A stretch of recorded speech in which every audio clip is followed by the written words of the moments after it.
Like your former colleague, Dr. Chisa Besigye, who is in jail right now, he left the FDC, handed over to somebody, endorsed somebody to run as a presidential candidate. They are wondering if the leadership you provide will also get you there to support somebody else to peacefully contest against the government as they argue, or the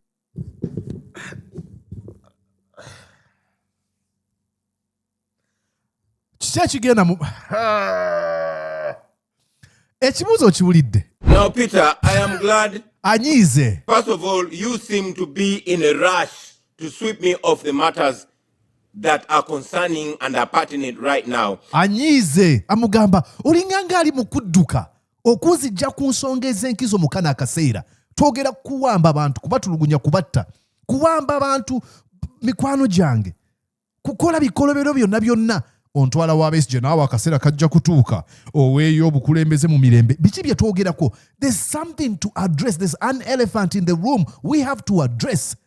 Now this is a regime that abducts people and keeps them missing for weeks, sometimes months. Some have not shown up again. You know, we have 18 families that are demanding for their people. They've not shown up again. We have seen others that show up. He's very frustrated. Gravely tortured, medieval torture. This is what we're dealing with. It is happening in real life. And I expect young Africans like yourselves to be concerned. Oh, Anyize.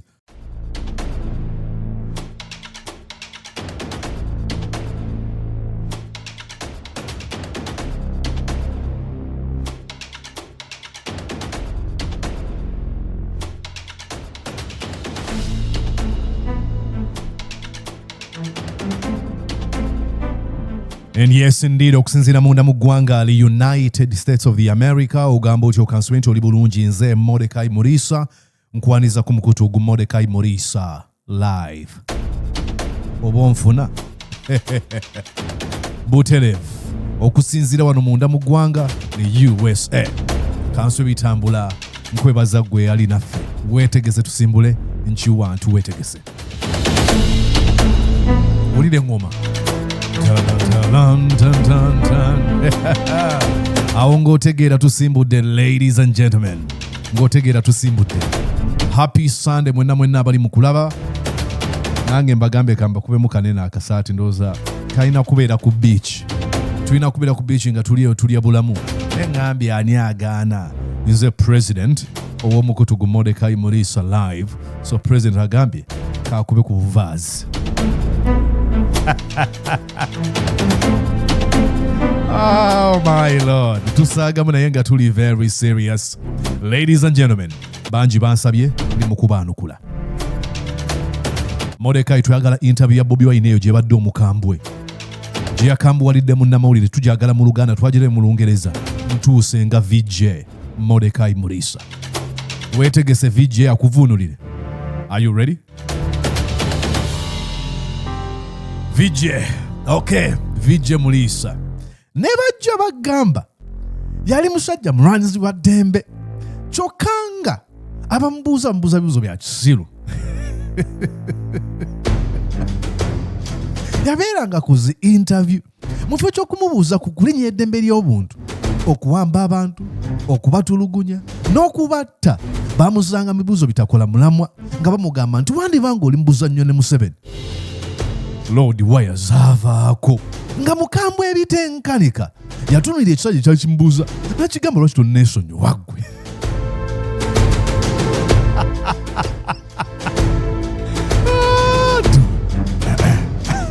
VJ Murisa Mr. President ow'ekitiibwa omuteeketeeka omuggalatiya tukomaawo tambalage interview.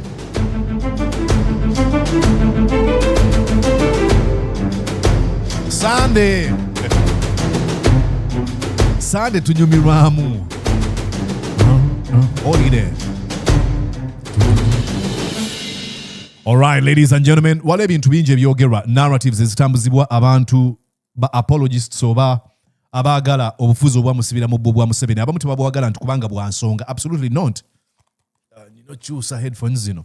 babwagala kubanga bafuna ensimbi oba basemberedde obuyinza abalala kubanga bali mu kye tuyita cult bagamba nze ndi wa ggwanga lino ne Museveni wa ggwanga lino kati muwagira abalala bambi bali ignorant tebamanyi obakwatibwa ekisa oyo amanyi nga tamanyi nti tamanyi tegedde oyo mukwatibwa ekisa ogambe kale omusabire azuukuke naye abalala listen ono omusajja abadde abuuzebuuze bitaliimu nsabye ngenda okuvuunula listen.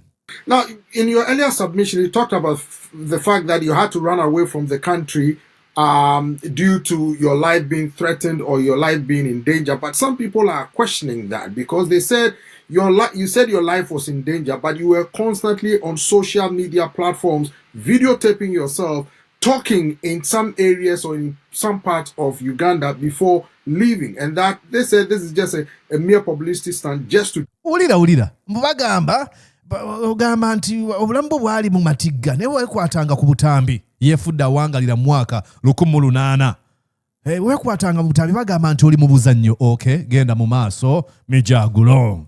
Demonize the country and make the president unpopular among Ugandans, and that you lost the election fair and square. You are just trying to blackmail the government using some of these videos that you are making just to undercut the international support the government has. What say you? By the fact that we are communicating virtually using the internet, it makes me suppose that you have been watching the tweets. Amugambye okuba ntwogereziganya nga twogera ku mikutu tuli ku internet kineetera okulowooza nti gw'obadde olaba ebiteekebwa ku mikutu gimunayiza wala kuba tuli kukozesa mikutu gimunayiza wala okwogereziganya nkimanyi obadde olaba ebitambuzibwa ku mikutu gimunayiza wala okuva ewa Muhoozi. The chief of defense forces in Uganda, who is also the son of Yoweri Museveni, who was publicly confessed to killing 24 members of my party. Omuntu n'agamba nzisa abantu bammemba b'ekibiina kyo 24 njagala kutta ggwe tuli mbuza nnyo. And saying that I should be the 25th dead body. I'm sure you have seen him promise and indeed fulfilling the promise of abducting my people, beginning with my bodyguard, who was abducted and tortured under his basement. And he did this live on social media. I am sure you are aware that my house was raided on the 16th of January, just one day after the election, and I had to run away from my home. I am sure that you have seen that on the 25th of January, again, my house was raided and my wife beaten so bad that she ended up in hospital and she had to escape from the hospital bed to sneak out of the country. I am sure you have seen that.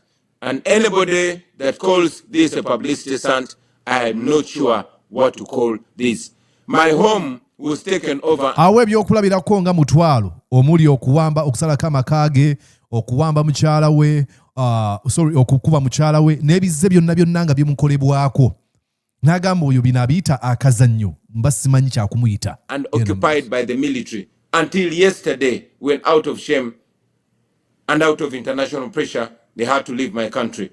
Now, if raiding, torturing my family, and occupying my house after ramshackling it is a publicity stunt, I don't know, is it my publicity stunt or the publicity stunt of the Ugandan military? Habuza okusalako amaka gange kuwamba n'okukola bye baakola byonna bwe buba buzannyo bwange oba abali mu buyinza bannamagye nti Bobi Wine ali mu kazannyo omuli akazannyo kano kalimu okukuba mukyala we okuwamba amaka ge okutta abantu okusiba mikwano gye byonna buzannyo bwe oba bwabali bali bagamba tugenda kutta y'omu ku bawagizi bo kazannyo kaffe ani azannya akazannyo Bobi Wine? It doesn't make any sense. I ran out of the country. I ran out of my house. But I was able, just like I was able to outsmart and beat the Ugandan military, which had surrounded my house, to leave my house.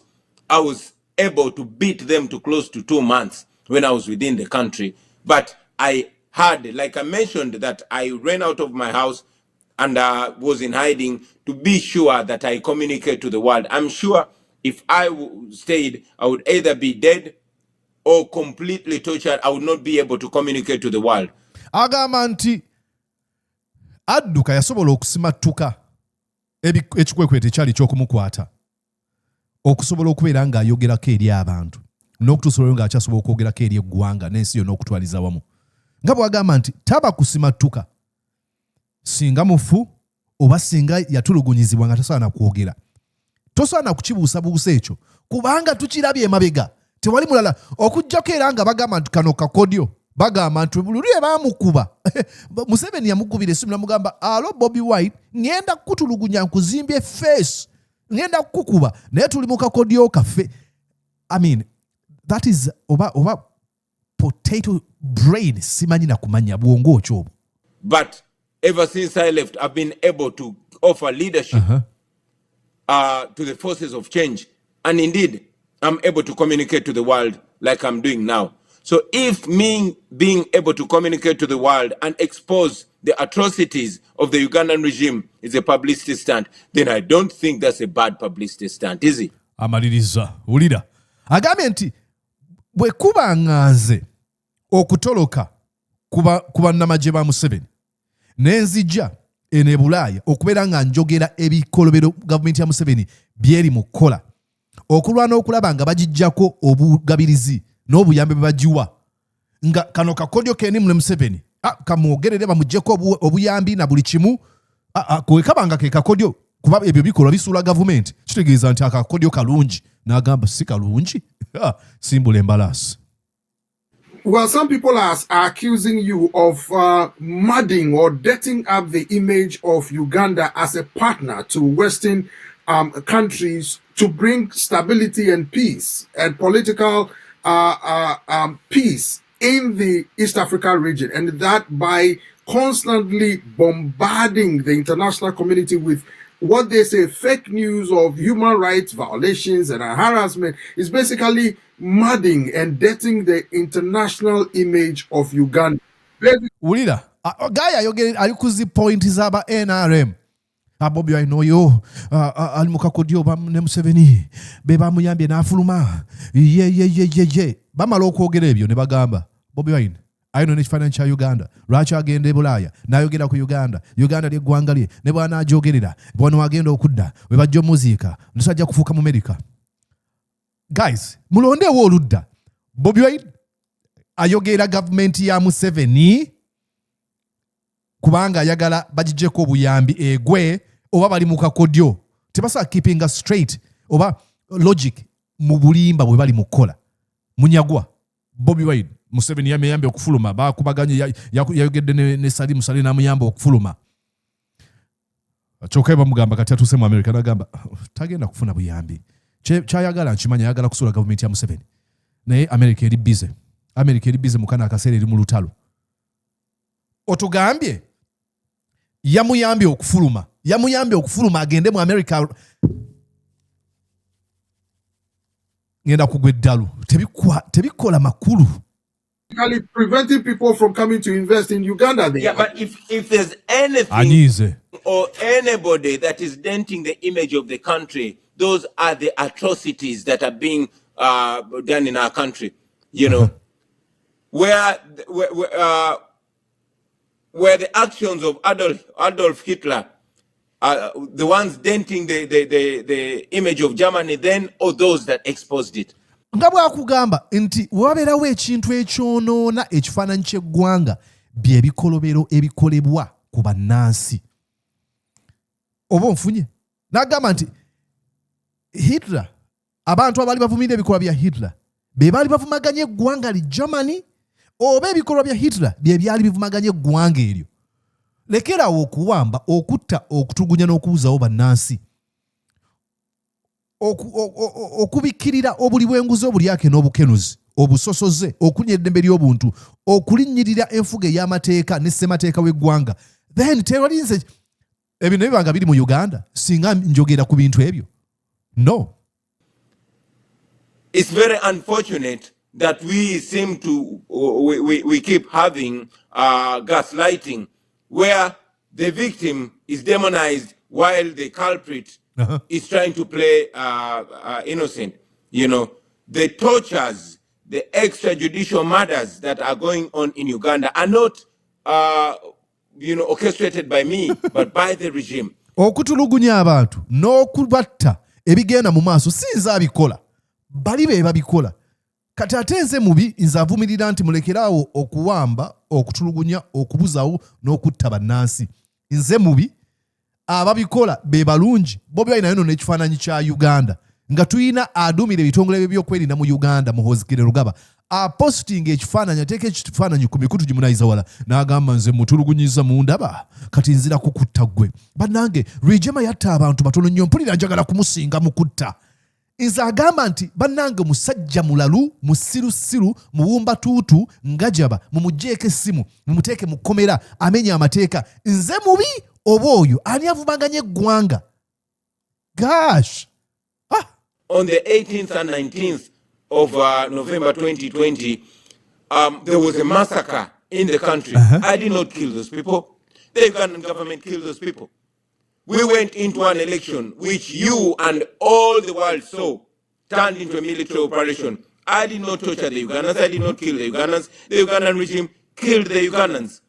The Electoral Commission gave me a security detail, but at the end of the campaign, the entire security detail that was given to me was arrested, and now they are detained just because they did not spy on me. I did not do that. The regime did that. As we speak right now, my personal assistant called Sheriff Naja had his house raided and his wife abducted. The wife of Sheriff Naja is now missing for more than 2 weeks. I did not abduct her. Oh my God! Anyize! Taswabu tanyiga. Owulira ng'oyagala kuyita mu screen ovumaganya eggwanga lyo. Bagezaako okukwata omuyambi wa Bobi Wine kubayita Don Sheriff. Bwe bataamufuna ne bagamba katwale mukazi we. Ekyo kiki? Mu mawanga agali civil tegakkiriza mu nkola oba agali civilized tegakkiriza mu nkola gye bayita collective punishment. Collective punishment kiki? Kwe kwebonereza abantu bonna olwa kiki kye bali. Nga bonna agamba nze nakoowa Abanyarwanda, nakoowa Abanyankole, nakoowa Abasoga, nakoowa. Oli musiru onansonyiwa kyensobola okugamba. Abantu nga bo tebalina kizibu. Londo bamu abantu abakola ebikolobero nga bo oba holding accountable nga bo. Si gwanga lye bavaamu. Tewali mwana Munyarwanda gwe bazwala n'agamba kati ndi mubbi. Tewali Muganda gwe bagamba n'agamba kati ndi wankwe. Bino bagamba Abaganda bankwe. Oli musiru okwogera ebyo. Sitera kwesa olulimi. Naye oli musiru. Teri mwana gwe bazwala n'aga nze kati ndi Muganda kati nfuuse wankwe. No! Ebyo bikolwa by'abantu sekinnoomu. Era abamu ababyogera ntoba oyagaba Abaganda bankwe. Kyokka nga awagira Kyagulanyi Muganda obeerogeza kugamba nti Kyagulanyi wankwe olina ekyamu ku mutwe. Bugamba nti Abanyankole babbi ndi Munyankole. Lwaki ondaba? Ekiraga nti okyali mabega mu ndowooza kwe kutunulira abantu okusinziira gye bova n'ogamba abantu abo bonna bali bwe bati. Essaawa zino tuyinza okwogera ku ggwanga Israel n'ebikolwa ebigenda mu maaso n'ebikolwa bye babadde bakola. Oyinza okugamba bannansi ba Israel bonna bawagira ebigenda mu maaso? Absolutely don't. Waliwo abantu ababiwagira, waliwo ababiwakanya. So omuntu okugamba nemeredde okukwata Don Sheriff kati kankwate mukyala we, olage olina ekyamu ku mutwe. Omukyala we ayinza okuba talina kyamanyi. Jeez, munansonyiwa. Ugandan military abducted her, and this happened on camera, and we showed it to the world. Now the blame does not go to me. The blame goes to those that that are charged with the duty and mandate of guarding and protecting Ugandans, but instead abducting them and torturing them. If the Ugandan regime wants a good image for the country, let them respect human rights, let them respect democracy, let them respect the rule of law. You talked about the election. Some people are wondering whether you legitimately won the election as you claim, because they argue if you have evidence of election mismanagement, irregularities, or rigging like you claim, where is the evidence? They argue to present it before the court of law, to argue your case in court, rather than just... Interview na jirabe ne bwenjirabe eyogera ku ntabula. Bagamba bwa wangula akalutula g'obujulizi. Omusajja yakakugamba. Ngenda okulonanga amakaba gasazeeko babadde banjigga. Bakutta abayambi bange, bakutta abe nali nkola nabo, bassa abantu bange. Tulaga obujulizi butya bwe bwawangula. What? saying that the elections were rigged without providing any empirical proof to back up your allegation, they argue. What do you say to such critics? We had a general election on the 15th of January 2026. But by the 14th of January, more than 400 leaders of my party had been abducted and they were missing. These include two of my deputy presidents, my deputy president of Northern Uganda and Western Uganda, who are women. They were abducted and held in a military barracks in Kasenyi, commanded by General Museveni's son, Muhoozi Kainerugaba, who is the head of the security forces. They were missing for 2 weeks until they resurfaced again, and they told their ordeal to the world. On the day of election, 15th of January, my deputy president for the Uganda region, the most populous region, had his house raided, and 10 people were shot and killed in his house.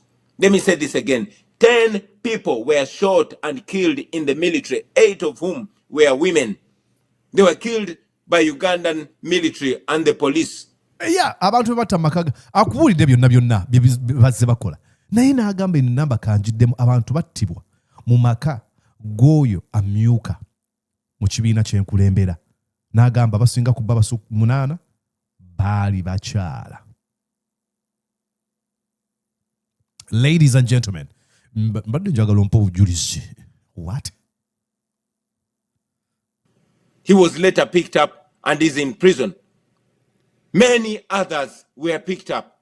Majority of our election observers and election agents were picked, and many of them are still missing, while others were kept in prison for various days and later on freed without no charge. So, was that an election? In my opinion, and I believe in the opinion of any sane person, was not an election, but a military operation.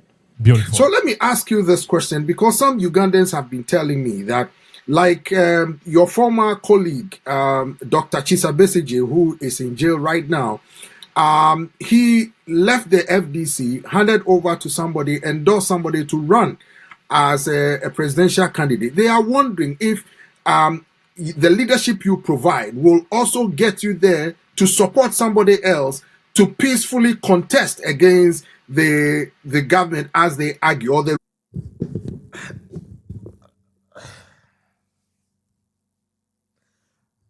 kigenda mu ekibuuzo okiwulidde biki byayogera. Abantu babuuza nti Besigye yatuuka akaseera naawe omulala n'avuganya Museveni, kati nawe katukubuuze akaseera kagenda kutuuka ow'omulala avuganye mu mirembe. Yakava kukubuulira tewabangawo okuvuganya kwa mirembe. Omutwe guliwa omakitegeeza kino, omuntu okujja mu interview nga bamuwadde ebyokwogera, buuza kino bwakimala ddako kino talina kyawuliriza, yagamba kati kino okimaze, kati kankubuuze kino kye baŋŋambye. Tuddeyo njagala owulize ekibuuzo kyabuuziza ladies and gentlemen. Munansonyiwa, I get Dr. Chisa. Wulira, listen. But a military operation. So let me ask you this question, because some Ugandans have been telling me that, like your former colleague, Dr. Chisa Besigye, who is in jail right now, he left the FDC, handed over to somebody, endorsed somebody to run as a presidential candidate. They are wondering if the leadership you provide will also get you there to support somebody else to peacefully contest against the government, as they argue, or the ruling National Resistance Movement, NRM. They argue if you will have that capacity to see Uganda as bigger than yourself, to support somebody else, because they argue that you have fallen out with a lot of people who have capacity, who you believe could equally be have that capacity to run as presidential candidates of the National Unity Platform, your party. No, what say you? Now, Peter, I am glad. Anyize. First of all, you seem to be in a rush to sweep me off the matters that are concerning and are pertinent right now. Anyize amugamba olinganga ali mukudduka okuzijja ku nsonga ez'enkizo mu kana akaseera twogera kuwamba abantu, kubatulugunya, kubatta, kuwamba abantu mikwano gyange, kukola bikolobero byonna ontwala wa Besigye naawe akaseera kajja kutuuka oweeyo obukulembeze mu mirembe biki bye twogerako. There's something to address. There's an elephant in the room we have to address. Jeez, bamujjawo ono guy. But I'm very glad you mentioned Dr. Kizza Besigye. Dr. Kizza Besigye is a veteran political leader who was close to 2 years ago abducted from Kenya by the Ugandan regime and illegally brought to Uganda, charged illegally in a military court, and now he continues to be in prison. Now, let me show you the creative genius of Bobi Wine. Guy amulese agezaako kumuzannya kanjogere ku Besigye, you know, gotcha moment, kanjogere ku Besigye nkulagoba nkukwatire waneeno. Bwera amutulira aga okay. Kakana. Simanyi lwaki onzija ku mulama gw'ekyo kye ndiko. Naye kankubuulireko, kanguddeko nga nkwesa yennyini gw'oleese. Besigye yawambibwa mu bumenyi bw'amateeka okuva e Kenya ne bamuleeta ne bamusibidde mu kkomera wano mu Uganda mu bumenyi bw'amateeka. Amuzizaayo ku kyabadde ayogerako nti mikwano gyange baasiba mu bumenyi bw'amateeka, bawambye abantu mu bumenyi bw'amateeka, baasalako ennyumba yange mu bumenyi bw'amateeka.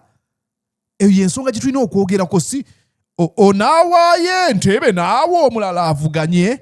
Nekitegeeza ki bw'agikwasa omulala katugambe Bobi Wine agambye kati okuva n'olwaleero kati mpadde Joel Ssennyonyi yaba yeesimbawo nze gwende osinze. Ne batamuwamba, ne batamutulugunya, ne batatta bantu be, ne batababuzaawo.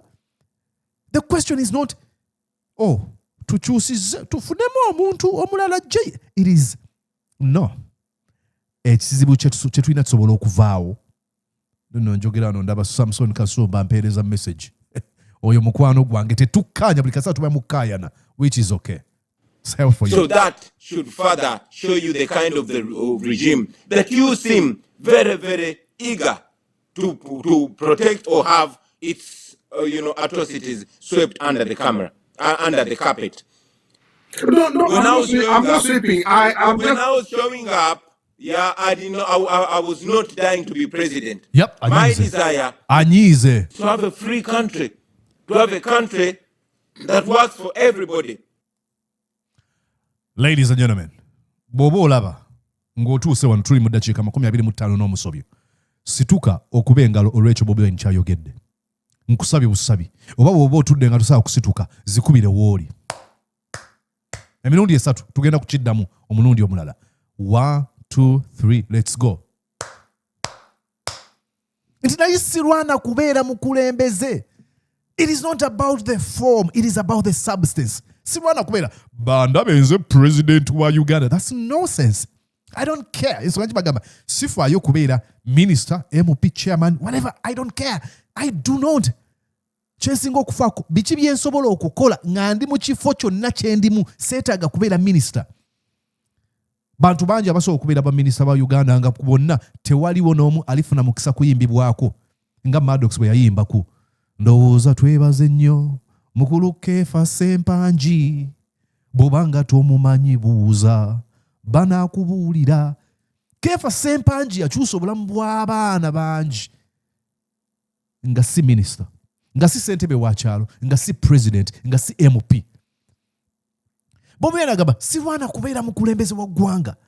Nwana okulaba nga ebintu biterera, nwana okulaba nga mpeebwa ekitiibwa, nwana okulaba nga nfuna obusobozi eddembe lyabwe okuweebwa ekitiibwa. Listen to how, my Lord, listen here. Yeah, I didn't know. I was not dying to be president. My desire is to have a free country. Okuyayaana kwange kwe kubeera n'eddembe n'eggwanga etali mu njegere. To have a country that works for everybody. We have a dictatorship. We have a president that has been in power for 40 years and counting. And that is our urgent fight right now. Our fight is to see democracy in our lifetime. Our fight is to have an election where people have the right to vote, where a vote counts. We are fighting for a vote right now. My question is, what are you willing to do? You are talking about the fight for democracy, peace, and the respect of human rights. The question I'm asking is, what are you willing to do in your capacity, peacefully, to see these enumerations actualized in Everything. Uganda? Everything. I am willing to do everything moral and constitutional to see a free, peaceful, and democratic Uganda. Let me tell you why he's mad. Omusajja gambe bawambye abantu bange babatulugunyiza bampamba bankola kino tufugibwa nakyemalira. Oli mweteefuteefu kukola ki? Da buli kimu okuvuganya nakyemalira kitegeeza oriskinga ki okuttibwa. Omuntu bagamba nti ndi mu kuvuganya Adolf Hitler n'omugamba oli mweteefuteefu kukola ki okulaba ng'olwanyisa Adolf Hitler kitegeeza buli kimu kubanga takkiriza bamuwakanya. Ne bannange tuli ku ki? That is my dream. I'm a firm believer in democracy. And I must tell you that I'm leading a generation that is full of capable, talented, and... Ati awo yejjeewo. Bili bamugamba yagabira president yagamba no njagala okujjukiza nkulembera abantu abajjudde abantu ekibiina ekijjudde oba movement ekisinde ekijjudde abato abagezi abalina obusobozi agamba tekiri kunze omulala asobola okubeera president ali mu correspondinga ku kiri oyagala kubeera president n'agamba no omulala asobola okubeera singa ebintu asobola okubikyusa. Simple. Qualified young people, which young people we strongly believe will be able to usher our country to greater heights. You called for sanctions to be placed on certain people in Uganda, targeted sanctions as you call them. How feasible is this? And do you think the people you are having negotiations with will impose those sanctions that you seek? Well, the people that I'm talking to, not having negotiations with, but talking to, are the ones that have funded the regime, that have supported the regime for the last 40 years. You'll notice that for a long time, the Ugandan regime has been receiving up to $1 billion US in terms of aid. That is America alone. And there's also the UK and the the UK and the European Union. These are people that profess values of democracy, of human rights, and the rule of law. Our demand is one: stop funding our oppression. We are not asking them to come and save us. No, we are telling them that we can fight for ourselves because our fight is in Uganda. But we cannot fight against $1 billion US a year. We cannot fight against the French guns. We cannot fight against the pounds that are flowing into Uganda. We are only asking them to tag the aid that they give to the regime of Uganda to the values. Such interview enyiza ate esanyusa. Simanyi batsobera. I mean tusoboka. I mean bobo manyi ringero jinyambala. It is 50-50. Onyiga no sanyuka. Bali mukumubuza. Ogambe gwanga litoyagala bali vujjirire. Oyagala bali jeko buyambi. Fe tugamba temuvujjirira kubonabona kwaffe. Kati so akulwana nakawumbika dola kalamba akawewa government ya Uganda buli kaseera. Ebyokulwanyisa ebifo Bufalansa. N'omusimbi oguli mu pound oguva e Bungereza. Ebyo byonna byebireetera okubeera nga tulinnyirirwa eddembe lyaffe okutyoboolwa. Kagamba kitusaba muteeka obukwakkulizo ku nsimbi n'obuyambe mu Uganda. Naddala obukwakkulizo obwo tetugamba nti buteekeddwa okubeera obw'enjawulo.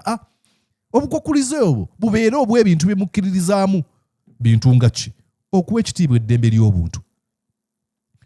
Obukulembeze obw'enfuga ey'amateeka. Enkola ew'ekitiibwa ssemateeka w'eggwanga. Okulwanyisa obulyako buli bw'enguzi n'obukenuzi. Okunyirira ebikolwa eby'okuwamba, okutta, okutulugunya n'okubuzaawo abantu. Bwe bukwakkulizo. Simple. To condition it to democracy and human rights. And I've said it many times that the standard of human rights in Uganda should be the same in Europe. Uniform. I have not seen European or American leaders standing shoulder to shoulder with European dictators like Lukashenko of Belarus. So we are asking them to treat Africa at the same level of democracy and human rights like they do to the rest of the world. Mm-hmm. With this fight that you've taken upon yourself and, rallying the young people of Uganda, what do you think are the prospects of success that you see on the ground so far? If you have been following what's in Uganda, I'm sure you have seen how massively the people of Uganda, especially the young people, are yearning for change. When we went into this election, we were not oblivious that we are under a military regime. But we went in with a belief that even if the opportunity and the possibility of change is 1%, it is worth the fight. And indeed, the world saw the young and the old, the rich and poor showing up to express desire for change. We are confident that it will happen. We always look back in history. Mandela taught us that it always seems impossible until it's done. We have seen examples of countries that had dictators that were more funded and were more able and had stronger armies, like Sudan, like Egypt. But they fell under the unwavering pressure of the people. And we know that the regime, the dictatorship in Uganda will fall. There's never a rise and rise of a dictator. No, it is always the rise and fall. And therefore, I can guarantee you that it will never be the rise and rise of General Museveni. No, there was the rise, and now there is the decline, which will ultimately become the fall of General Museveni. Sina na kuvunula ebyo byonna byayogedde bituufu. Wala abantu benda abajja mu comments kiragamba muliiso oluzungu lungi mbiwulidde byonna bituufu. Talking about a decline, what do you mean a decline? Because the last time I checked, the recent elections, showed that the President Yoweri Museveni got up close to about 70% or so. So what is the decline? Explain to me what the decline about means. Probably the last time you checked, you did not check right. All right? Easy. Have an electoral commission that it is completely in the hands of the regime. An electoral commission that is not going to look at what the people vote, at what the people say at the polling stations.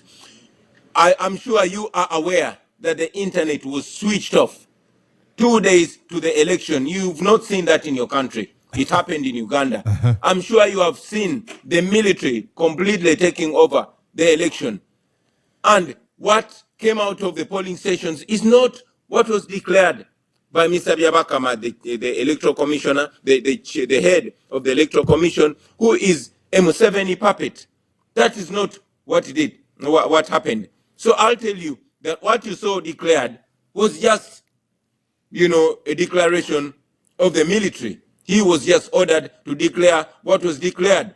I'll tell you that majority of the members of parliament in our party won on all polling stations in the capital city. I'll give an example of Alex Waiswa Mufumbiro, of David Lewis Rubongoya, and others that won on all polling stations, but they were orders from the regime about who should be declared and who should not be declared. So what was declared by the Electoral Commission is completely fake, is completely wrong, and does not in any way reflect the will of the people of Uganda. Now, before we go, Robert Kyagulanyi, otherwise known as nga sinnabakuta Bobi Wine amanyiddwa nnyo nga Kyagulanyi biki known as Bobi Wine. Concerns have been raised about the respect for human rights in the East Africa region and parts of Africa.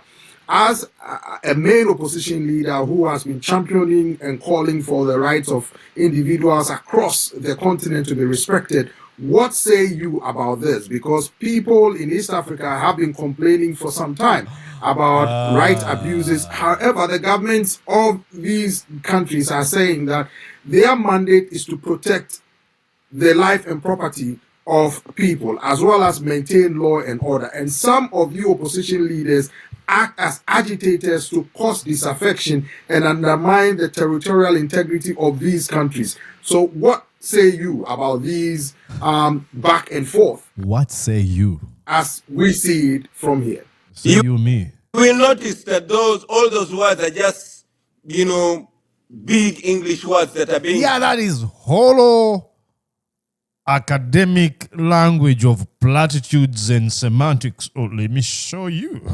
My name is so and so. I went to Harvard. I can speak this English. Let me show you. My name is... They don't care. Zero. Museveni, liberator. Like I mentioned in my comment, liberator. Akununula muchi. Bigaba bikwesa bukwesa. Yakununula muchi. Kuva muchi. Okuwamba okutta n'okutulugunya abantu tebikyali mu Uganda. Obulyako buli bwenguzi n'obukenuzi tebikyaliwo. Obususuzi mu mawanga bwakoma. Omununuzi. Fake. Thrown around to cover up for evil. I have just told you that in the most recent days, my personal assistant called Sheriff Naja had his house raided because the military thought I was hiding in his house. His wife was abducted. She is missing for 2 weeks now. We don't know what is happening to her. And we have a regime in Uganda that is notorious of torturing people, killing people, and raping women in custody. Many young men have come out of custody, complaining of being sodomized in custody. Now, this is a regime that abducts people and keeps them missing for weeks, sometimes months. Some have not shown up again. We have 18 families that are demanding for their people. They've not shown up again. We have seen others that show up. He's very frustrated. Gravely tortured, medieval torture. This is what we're dealing with. It is happening in real life. And I expect young Africans like yourselves to be concerned. Oh, anyize. Agamba nsubira abaddugavu abatonga gwe. Okubeera nga bino bikuluma. Usually abantu baga Mordecai wa interviewinze Bobi Wine tewamupushinze. Kumpushinga kuki? Kubanzikanya ne byayogera. There's that eyo gundi enzikiriza gye bakuteekamu nti bw'oba okola amawulire oteekeddwa kubeera bw'oti togeza n'okyuka buli kase oteekeddwa okulaga nti owakanya oyo gw'onyumya naye. No, be a little creative. Tokwata kikwate. Tobeera robot ekino kye bansomesa. No, in situations where you interview someone akanya. Kati ngambe nti obujulizi weebuli bakutta abantu oli n'olulaba n'akwata emmundu n'atta abantu ab'eggwanga erimu n'abatta kati ng'ogamba kamu interviewing naye kamulage nti ndi ku ludda luli. Maybe omusajja yabaseeyi yabadde alina eddembe okubatta. What? Nina okulaga nti nzanya kye bayita devil's advocate. Kankulage nze ndi ku side eno ndaga ninganga akuwakanya. Sometimes it is utter nonsense. In a situation like you've been told, ebyagenda maaso mu kawulu mu Uganda, you should be able to stand with the people. Njagala kubeera, I want to be unbiased. Saagala bandabe nga ina side. Because when this is happening in Uganda, it is a signal that it can happen anywhere else. People used to think it's only happening in Uganda, but abductions have been now, exported to Kenya, exported to Tanzania, and before you know, they're going to be exported to your country. I've always said it to all people, whether you are a politician or doctor or journalist like you, that nobody is safe until we are all safe. Thank you very much. This is thank you very much, Anopopora. Chokano ndi mukumokinga accent yenga nange. Nyine yange je bawuliza ne baseka. That was just a joke. Ladies and gentlemen, bwoba otuse bano. Chabi kanti share kunyumidde tuli mu dakiika 40. Are you kidding me? Eddakiika 40 n'omusobyo. All right, ladies and gentlemen. Vijje bagamba ne kabaka nasomero kubeera nga akaggala. Mordecai Murizo saba vijje.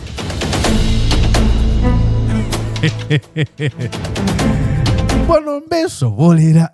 Simanyi lwaki boogera bwe batu. Bavijje bonna, Vijje Junior, Vijje Mark, waliwo n'omulala. Ne Vijje Mark yasinga okunjogera movies, ne takyayogera movies. Abalawo ku Vijje Mark mugambe mutumidde mwagala nnyo yanjagazanga movies. Tunoonya movies zo ssebo. Tuwe site. Alright, ladies and gentlemen, mbaagaliza okubeera obulungi. Ayagala okubeera ng'osponsoringa show. Mpandiikira ku namba y'essimu +1 7 303 783 Gambe Mulisa, njagala okuwa ekyebiri ebiri buli mwezi. Let's do this. Kale, bye bye for now.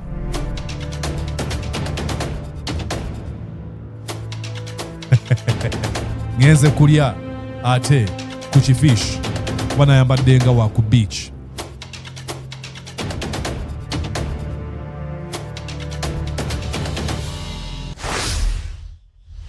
Did you enjoy what you just watched? I'm sure they did. I'm going to guess that you did. How about you consider subscribing to Mordecai Marissa Live YouTube channel? Thank you.